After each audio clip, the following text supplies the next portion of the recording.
सभी को मेरा प्रणाम।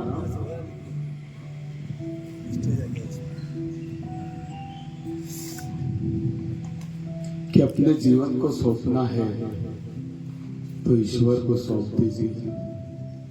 कि अपने जीवन को सौंपना है तो ईश्वर को सौंप दीजिए, क्योंकि जो आप पूरे जीवन में नहीं कर सकते वो ईश्वर केवल एक पल में कर सकता है।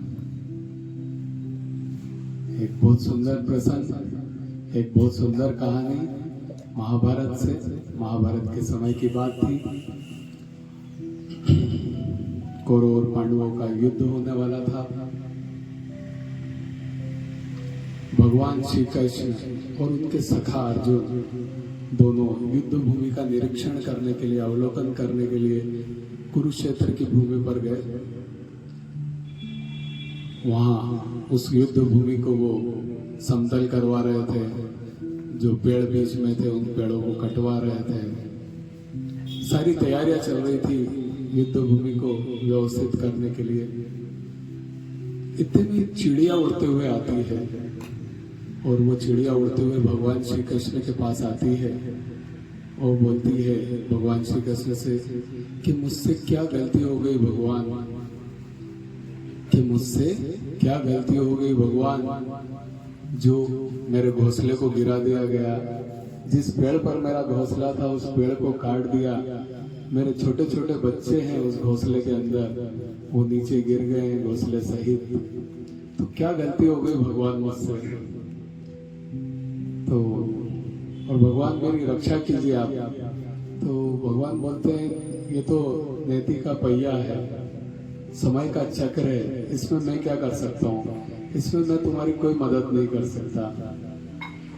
तो चिड़िया भगवान से बोलती है कि भगवान क्या मैं आप पर विश्वास कर सकती हूँ, बस आप मुझे इतना बता दो कि क्या मैं आप पर विश्वास कर सकती हूँ। भगवान हंसते हुए हामी भर देते हैं। ठीक है, चिड़िया वहां से चली जाती है। अगले दिन युद्ध की तैयारी होती है, युद्ध चालू होने की तैयारी रहती है। अर्जुन के साथ भगवान श्री कृष्ण रथ पे रहते हैं। युद्ध शुरू होने के जस्ट पहले भगवान श्री कृष्ण अर्जुन से कहते हैं कि आपका धनुष और एक बाण मुझे दीजिए। तो अर्जुन कहते हैं अरे भगवान आप शस्त्र उठाने की बात कर रहे हैं, आपने तो प्रतिज्ञा ली थी कि आप शस्त्र नहीं उठाएंगे। बोले आप दीजिए तो सही। वो अपना धनुष और एक बाण देते हैं और बोलते हैं कि ये जो हाथी तुम्हें दिख रहा है सामने, इस हाथी ने उस चिड़िया का जिस पे घोंसला था पेड़ पे, उस पेड़ को इसने तोड़ दिया। ठीक है, और चिड़िया के बच्चे और चिड़िया सब बेघर हो गए। तो ठीक है, वो बाण और धनुष लेके बाण को छोड़ते धनुष से। अर्जुन को लगता हाथी को मारने के लिए छोड़ रहे हैं बाण, लेकिन हाथी को नहीं लगता। उसके गले में एक घंटी बंधी होती है हाथी के, वो घंटी पर लगता है और वो घंटी टूटकर जमीन पर गिर जाती है।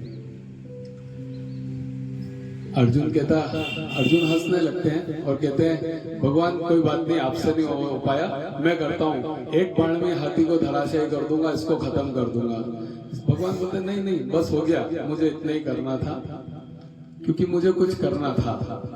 ठीक है, ज्यादा सवाल जवाब अर्जुन जी ने भी नहीं किए और युद्ध प्रारंभ हो गया। 18 दिन तक युद्ध चला।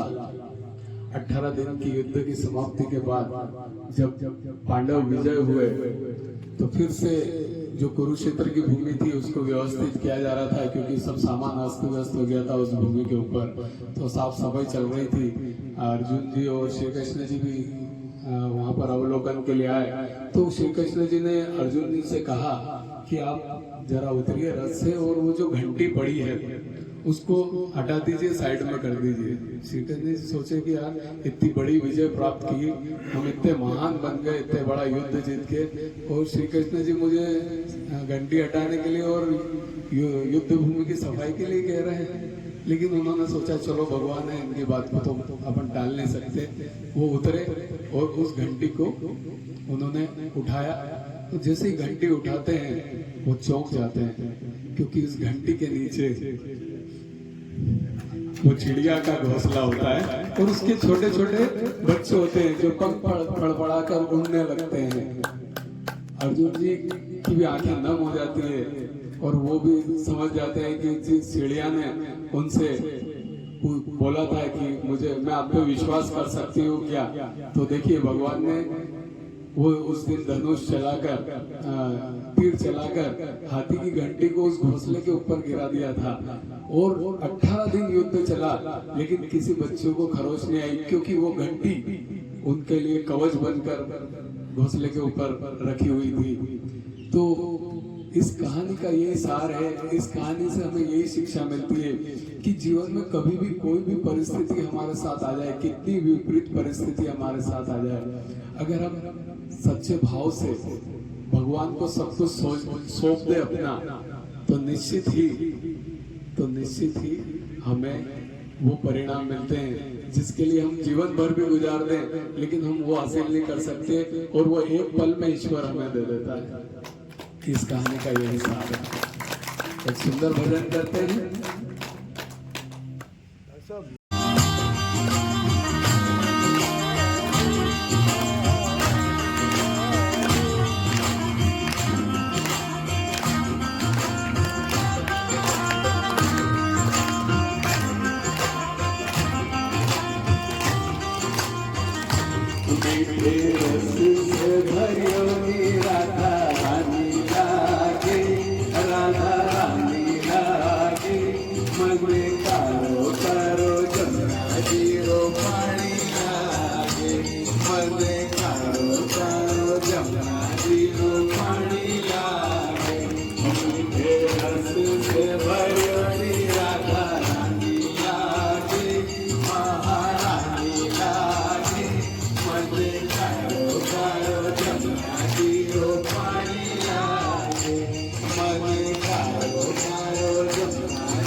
राधा रमण हरि गोविंद बोलो